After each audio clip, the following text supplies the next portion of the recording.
Hey everyone, welcome to Curtin Call. I'm Kevin Curtin. I'm here today with a very special guest. This man sitting right next to me is one of the greatest of all time, one of the funkiest bass players. He's co-wrote some of the best songs of music history, and it's truly an honor to be here with him today. So without further ado, I want to introduce you to the legendary Robert Kool Bell of Kool The Gang. All right. Robert, thank you for taking the time and doing this today. And let's get right into it. If you can, take me back to, way back in the day before everything got started growing up, and maybe when you first got started doing music, and maybe when you first picked up the bass. Well, we started back in 1964. Mm-hmm. At that time, we called ourselves the Jazzy Acts. Right. And then it was changed to the Soul Town Band. Yeah. And how we came up with that name, we was backing up a lot of talent out of Jersey City that was trying to be like Motown. Yeah. So they came up with Soul Town, and we became the Soul Town Band. So we had to learn all the Motown hits because that's what they were singing. When we left that organization, we was working in the club, and one of the MCs had an idea, a concept. He had Kool and the Flames. Right. And we said, hey, that looked pretty good. At least it's not the Soul Town Band. Right. So we took that name on. And then when we ran into, or met, I should say, a producer, Gene Red, who had a potential deal with the Light Records. His company's called Red Coast Records. And you had James Brown and the Famous Flames. Right. So these guys, we can't use that. So think of something. So we came back, why don't we call ourselves Kool The Gang? Yeah. Said that might work. Yeah. And because the music was a combination of the funk, the jazz, and songs that we played behind these artists with Soul Town. Yeah. And that's how we started. Gotcha. Do you remember picking up a bass? How old were you? Who were you listening to when you did pick up the bass? And who were some of the people that shaped your sound growing up? Well, I picked up the bass, so we were working at a place called the Cafe Wa in the village. Yeah. And we didn't really have a bass player. I was playing percussions. And so I learned how to play this one song on the guitar with Spike Mickens, the late Spike Mickens' brother played guitar. And I learned how to play a song called Coming Home Baby by Herbie Mann. Okay. So that particular night, my brother said, why don't you just pick up the bass and play that one song that you know? And which I did, which was Coming Home Baby. And that was the beginning of my bass playing career at the Cafe Wa. Incredible. Now, as I understand it, and correct me if I'm wrong, growing up, you were in the same apartment building as Thelonious Monk and Miles Davis would come by from time to time, right? Well, my father was a featherweight. Yes. He was Bobby Bell. And they used to have a gym over there, over on 8th Avenue and 7th Avenue. And he used to train there. Yeah. Now Miles, he wanted to be a boxer. Yeah. So Miles would come by every now and then and want to spar with my father. Interesting. And my father said, man, I can't spar with you, man, because if I hit you in your lip, accidentally or whatever, that might be it for you, for your career. Yeah, right. Yeah. That's funny. So and then in the building across the street, Thelonious Monk lived there. Yeah. And my father lived there. And when I was born, he came up with an idea. He said, Thelonious, I want you to be I'm the godfather of my son. And so he accepted that. Yeah. And my father used to play in Cuba a lot. I used to fight in Cuba. Sure. And a lot of the guys used to hang out down there from Thelonious Monk and Miles Davis and some of the other jazz musicians. So that's how it all came about. So when you were younger, as I understand it, and again, correct me if I'm wrong, were you actually in a gang when you were younger? In the teenage years? Well, somewhat. Yeah, you were. Yeah. So growing up, I'm guessing you probably had your father to show you how to fight, show you how to box. So did those things come in handy? What happened was I was born in Youngstown, Ohio. Okay, my brother and I and my family, we moved to Jersey City back in 1960. Yeah. And we met some of the guys in school. But in the beginning, in my neighborhood, there was a couple of rough guys, you know, Yeah. and my mother sent me to the store to get some bread at the time called Lucy. Yeah. Lucy bread was on the corner. Mm-hmm. So I went there, and these two guys walked up on me. Hey, man, give me your money. Yeah. I said, money? I got a quarter? Yeah, give me that. So anyway, what happened was they took my quarter. Yeah. So my mother said, man, boy, you better go back and get that money. I said, I don't know about these guys here, man. So I had to kind of adapt to what was going on. Now I'm only 13, 14 years old. So I ended up joining these guys. Yeah. Yeah. And that was a first little gang. We started with 3 and ended up with about 40. It was called the Imperial Lords. Wow. Interesting. Yeah. Interesting. Before Kool The Gang. So when did the name Kool come into play? When did that actually happen? That happened right during that time because I noticed that different guys in the neighborhood had nicknames. Yeah. And there was a guy that called himself Kool, but he spelled it with a C. So I said, I like that. So I took on that name and I spelled mine with a K. Yeah. Not knowing that one day there would be a Kool in the gang. Yeah. A good gang now, not the Imperial Lords. Yeah. Yeah. So that's so how it happened. can you kind of take me through, if you can, from the time you were growing up, playing the bass, learning, shaping your sound, forming the band, doing the Soul Town band, to when finally the deal comes into place, when you get your first record deal. Can you kind of take me to that moment? Well, we put together Kool in the Gang, of course, and a gentleman by the name of Gene Red, who had a production company called Red Coach Productions. And he had a pending deal with Delight Records. So he worked with us and we developed a sound. Again, like I said, using the jazz and the funk and, the music from backing up these groups.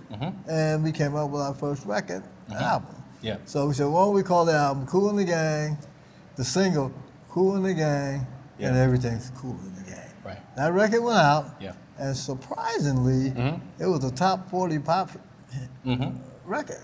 Yep. And we said, wow, that was interesting because it was all instrumental. Yeah. But 1973 comes along, and as I understand it, correct me if I'm wrong, the record company was putting pressure on you guys to get some hit songs, right? So can you talk about, as I understand it, Hollywood Swingin' and Jungle Boogie, and maybe there was one other, that were all done in the same day, right? Right. So can you kind of walk me through that day? And Well, 3 or 4 years with Delight Records, we had territorial hits. Like Funky Man, Funky Granny, Who's Gonna Take the Weight, Let the Music Take Your Mind, songs like that. And so the record company said, listen, man, you guys, I think you need a producer, someone to come up with a big record for you. We said, oh yeah? Yeah. He said, yeah, this guy had just came up with the song Soul Makusa. And the artist was Mongo DeBango. He said, I want you to work with that guy and see if that can work out. We had one meeting with him and we weren't feeling him. So we went to a studio downtown New York in the Village. And it's called Baggy Sound. And we went in there like 8 in the morning. And we started grooving and jamming. And by the time we finished, we had created Hollywood Swingin', Jungle Boogie, and Funky Style. Unbelievable. All in the same day. All the same day. Wow. Unbelievable. So needless to say, no more problem for the record company because those records was top Exactly. 5, top 2 pop. Yeah. Number 1 R&B for 5 or 6 weeks. For Hollywood Swingin', it's such an iconic bass line. Was that the first thing that came about in that song? But, meaning when you guys were in the studio, was the bass line the first thing that happened starting the song, or do you remember? We always, the foundation in our music was the drums, then the bass, and then the guitar. Yeah. So it started with the drums and the bass, and up to the guitar, Yeah. then the keyboards, Yeah. and then the horns. Yeah. That's how it started. Yeah. What a great song. Do you remember what inspired that song? Well, we always trying to get to Hollywood. So, so we came up with this idea. Let's call it Hollywood Swingin'. I Now love you it. have Frankie Crocker in New York. Yeah. It was called Frankie Crocker, Hollywood Swingin', the Hollywood Rocker, Frankie Crocker. Yeah. So that helped too. And he broke the record in New York on interesting. WBLS. Yeah. And Frankie got on there because he already was a Hollywood swinger rocker. Yeah. And that record just blew up. And for people that don't know, Hollywood Swingin' also inspired Bernard Edwards and Nile Rodgers to do Good Times. Yeah. Which was one of their biggest records. Yeah. You know? Matter of fact, Nile's first cousin was... With the trumpet player, right? Yeah, Spike Mickens, right. Yeah. And that's how that came about. Yeah. And it's amazing to think, too, that Bernard Edwards, who was an incredible bass player, was inspired by you. He cited you as one of his biggest influences. Oh yeah, but no, definitely he was great. And you knew him, obviously, for the stuff right? that he did, yeah. Yeah. But I was listening to Bob Jameson, those guys, all the Motown stuff. Yeah. You know, and on the jazz side was Ron Carter. Yeah. You know, Reggie Workman, all those guys. Yeah. So, you know, Summer Madness comes out eventually, and I think right after the Wild and Peaceful album. What do you remember about that song? Just either recording it or the inception of it? We're in the studio. Yeah. And again, Robert Mickens had this song called You Don't Have to Change. Right. And so we were doing You Don't Have to Change. And then at the end of that song, there was a vamp. Yeah. And my brother said, we can do something with that vamp. So he stayed in the studio for about 3 or 4 more hours on the vamp. And he had just got the mini move. Yeah. He said, I got an idea. And he did a solo over the vamp, which became Summer Madness. Wow, incredible. And I mean, to this day, that's probably one, and I think Kool and the Gang is the most sampled band of all time, but that song is definitely one of the most sampled songs of all time.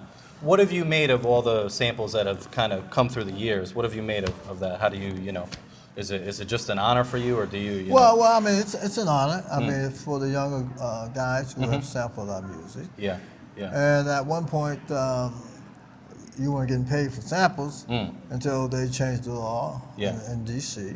So record companies would not put anything out unless they cleared the sample. Right. So in clearing the samples, a publisher got a check. Yeah, because I know George Clinton had problems with that too. Yeah. Unfortunately, yeah. So we started getting paid for that. Now, Yeah, we used to have yeah. people out on sample patrol. Yeah.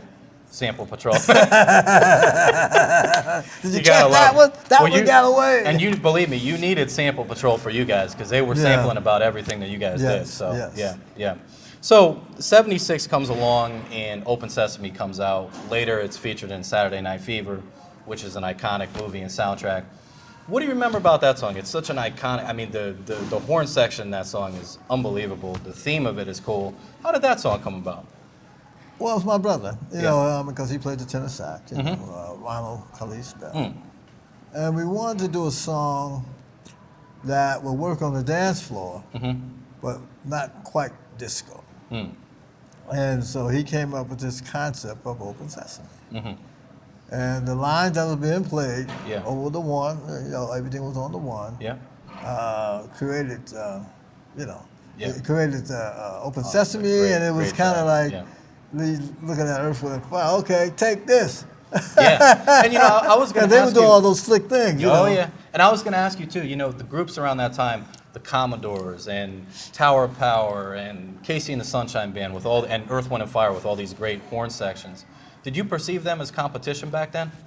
Back then, we all were competitors. You did. Know? So you were trying to one up everybody at that time, like, you know, let's see what we can do. In a good way. In a good way, in a friendly way. Gotcha. Yeah, because there were a lot of great groups around that time. You know? Yeah, a lot of great horn sections. Yeah, so Tower of Power is definitely one of those. Oh, without a doubt. Without a doubt. Yeah. So moving on forward, you know, eventually you meet this producer Deodato, right, who comes in and he produces the Ladies' Night album, right? So can you walk me through? You know, obviously JT comes into the picture at that point to sing lead. Can you tell me the stories behind Ladies' Night and also Too Hot, which are two of my favorites? Well, Ladies' Night, first of all, we decided to get a lead singer. At the time, we had been out on tour with the Jacksons. Yeah. And Dick Griffey, who was the promoter of the tour, said, "Oh, you guys are doing well on the tour." He said, "But I think you need a lead singer." We said, "What? A lead singer?" We thought about it, and we said, "Yeah, maybe that's what we need is a lead singer." Yeah. So we was at the House of Music in West Orange, New Jersey, and that's when Deodato was producing one of his albums there. Yeah. and a few other producers. Yep. They said, well, we got somebody for you. So yeah, his name is JT. So we said, well, send him over. Yeah. Let's check him out. Let's hear him. Yeah. Yeah, and so my brother took him through some chord changes and said, yeah, I like how, you can sing the up stuff and you can sing the mellow stuff. He said, you remind me of a young Nat King Cole. That's what Interesting. my brother told me. Yeah. So my wife and I was hanging out in New York City, Studio 54, Regine's, and we noticed that every Friday night weekend was Ladies' Night. So we said, wait, that would be a good song to come out with. Yeah. And that's when we created Ladies' Night. And that was the first single we did with James Taylor. Interesting. Right. Interesting. Yeah. Frankie Crocker again. He broke that record He broke too. that record too. Wow. Yeah. Interesting. It's been such an anthem for the ladies. So we want to thank you for coming up with that concept because it's just such an iconic song and one of my favorites from the Kool catalog. As far as Too Hot came from now. And then Too Hot. The smooth sound of JT. Yeah. My brother, hey, you remind me of Nat King Cole. It's a That's great when he came song. up with that Too Hot. And it's got a lot of jazz elements in that song, particularly. Yes. The chords, the sax solo, a lot of nice jazz influences in there. Yes. Yeah, very good, very good. Any story behind Too Hot in terms of how that got inspired? The story behind it was That was a true story with George Brown, my drummer. He was going through it with his high school sweetheart. Love was so brand new. They took the vows of man and wife. It didn't quite work out. Things got too hot. Yeah. He wrote pretty much that song all by himself. Really? That was an Interesting. experience that he was going through. Yeah. It's amazing how relationships can inspire some of the best songs of all time. Yes. Even if it comes with a breakup, Right. Yeah, so moving on, Celebration, right? 1980, probably the biggest song of your catalog, and one of the biggest songs of all time. It's an anthem. It's celebrated all around the world to this day. It's a timeless song. Now, I understand, and correct me if I'm wrong, your brother, Ronald, was he reading the Bible at the time when he was inspired to write this? He was reading the Bible, and there was a part in there where it spoke about celebration. And where God had created man to be celebrated. And so he said, wow, that's heavy. Yeah. And we were just won 2 American and Music Awards with Ladies' Night. Yeah. So he said, and part of Ladies' Night had a come on, let's all celebrate. Yeah. And said, oh, that's a great idea for a song. So because from the spiritual side, and the music side, he came up with the idea of doing Celebration. Now, we didn't know that record, all the way up to today, was going to have the strength that it had. The impact that it had. The impact, yeah. Yeah. And it's still one of our strongest records. Absolutely.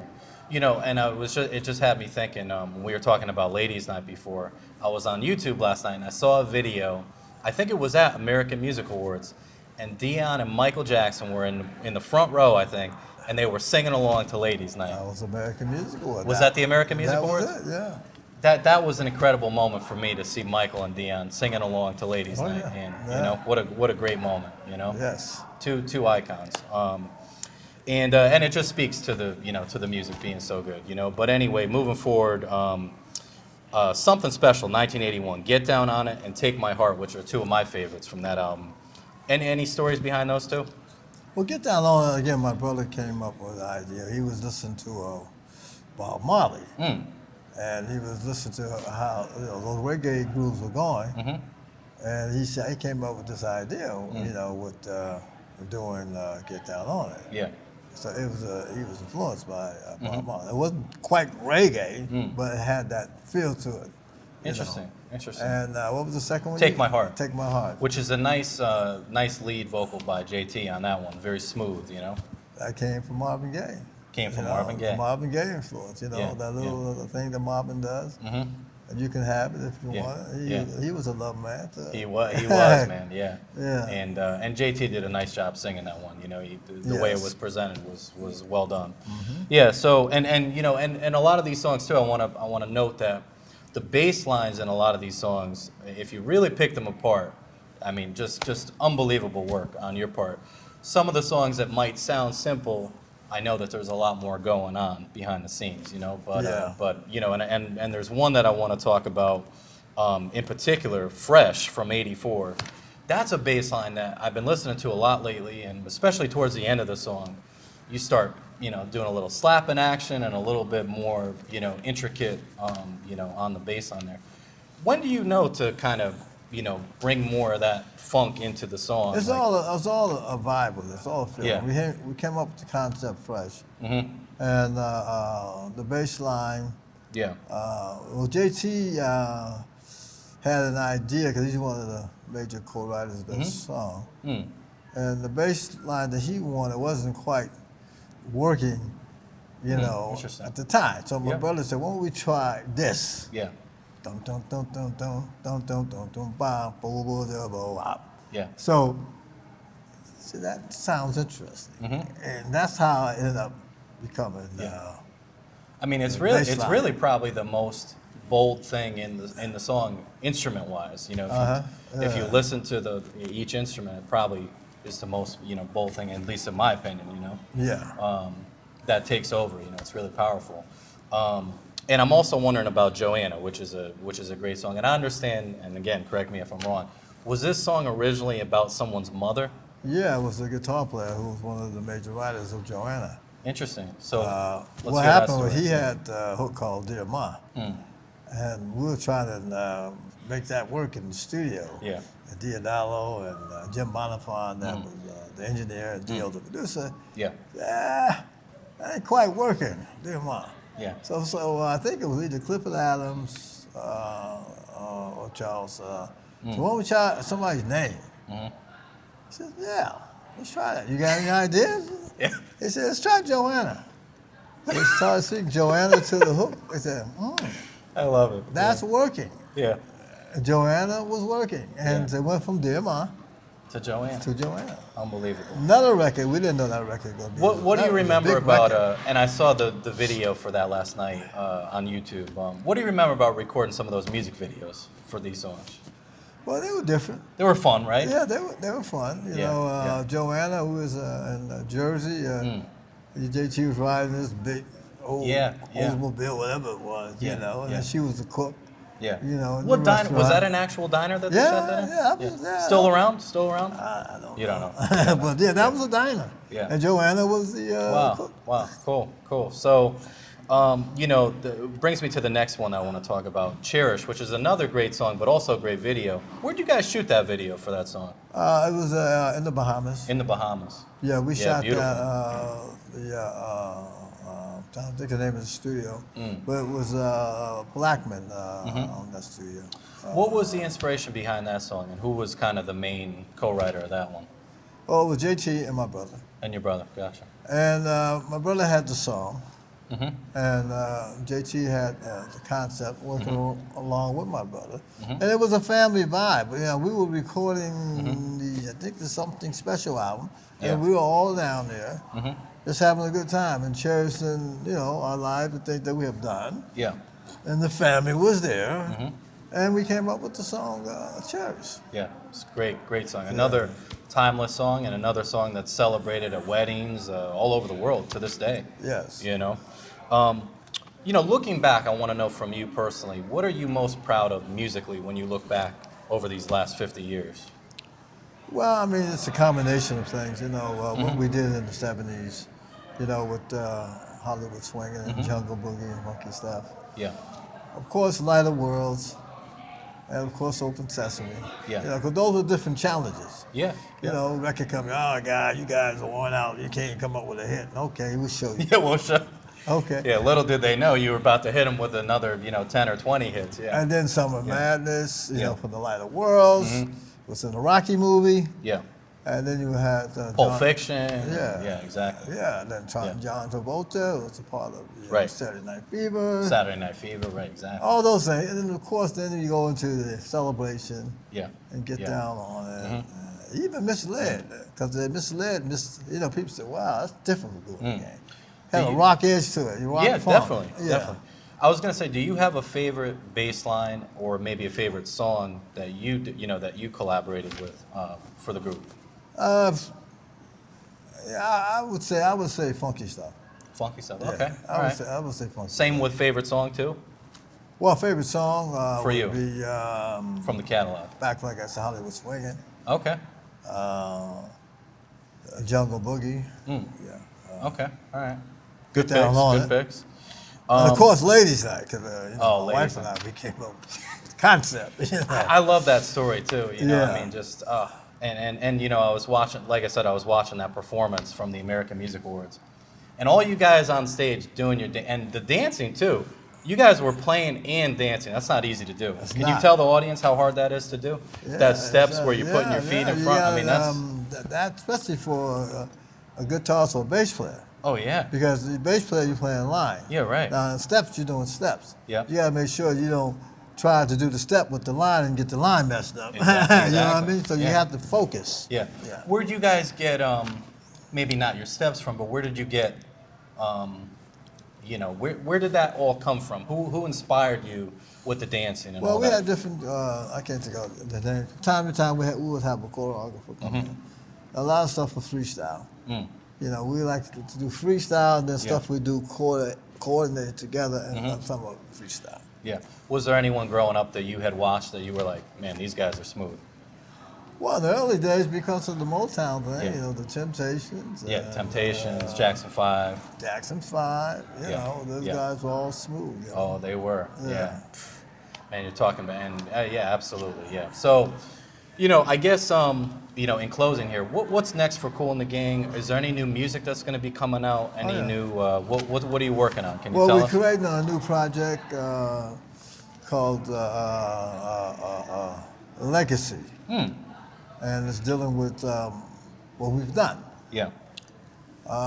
Then we have another concept, anthology that we're going to have guest artists who's Nice. been fans of ours. Yeah. You know, to join us. That'll be on great. that, like maybe a Bruno Mars. Yeah. And you know, I want to if we say, could I get want to to say him. too, we look forward to that, but I want to say too, there's a very interesting thing about this interview today. Myself, you, Bruno Mars, and Teddy Riley, who's been on my show, we all have the same birthday, October 8th. Oh, Yep. I didn't know that. So, Bruno's yeah. on the 8th? Okay. Bruno's on the 8th, Teddy's on the 8th, and I'm Yeah. on the 8th, and you're on the 8th. So I don't know, there You must know, be Teddy, something. My, my cousin kind Yeah. of discovered Teddy back in the day. Is that right? Teddy Riley, yeah. Okay, We just interesting. talking about that the other night because Teddy was Interesting. living up in Harlem. Yeah, Teddy was on our show last year, and he Yeah. actually just received a Hollywood Walk of Fame star, That's great. which you guys have as well, Yeah, we right? did, yeah, Yeah, we did, congrats yeah. on that. That's Teddy's great. good people, yeah. Good people, Teddy yeah. was, Yeah. And we would love to see a Bruno Mars Kool in the Gang. Hey, Bruno. Bruno, if you're watching, Get your back up off the wall, man. Let's get funky, baby. Exactly. Well, listen, I just want to thank you for the time again today. It's been a real treat, real honor, and you know, just I guess where can people follow Kool and the Gang on? You guys are on Twitter, Instagram, Yeah, all all those that. things. Right? KoolTheGang.com. That's the name. KoolandTheGang.com. Great. And for us, we're on Instagram, Twitter, and Facebook. Curtin Call 87. Want to just thank you again, Robert, for. Well, I just for want to add one other thing. I don't know if Angelo. Oh yeah, please. Mentioned that. Please. You know, I lost my wife about 8 months ago. I'm very sorry. She to hear passed from glioblastoma. But we had set up a Just Cool Enterprise. that. Okay. And with that, you know, I have my champagne will be out in October. Okay. It's called Le Cool Champagne. Leg Cool Champagne. I have a okay. cologne coming out, top of the year, Just Cool Cologne. I have to doing look out for that. I'm doing a solar energy project with Dusty Baker. Nice. It's called Cool Baker Energy. We have a foundation, my wife, Cool Kids Foundation. Yeah. All these things I'm doing, the stuff that we did together, and stuff that she wanted to happen. And Yeah. now we're trying to make it happen. Yeah. So that's Just Well- Cool Enterprises. Well, we definitely want to make sure that that our audience looks out for that, and thank you for sharing that. And Okay. and yeah, just thank you again, and it's been a real honor and a pleasure. All right. All right. Thank you. Very good.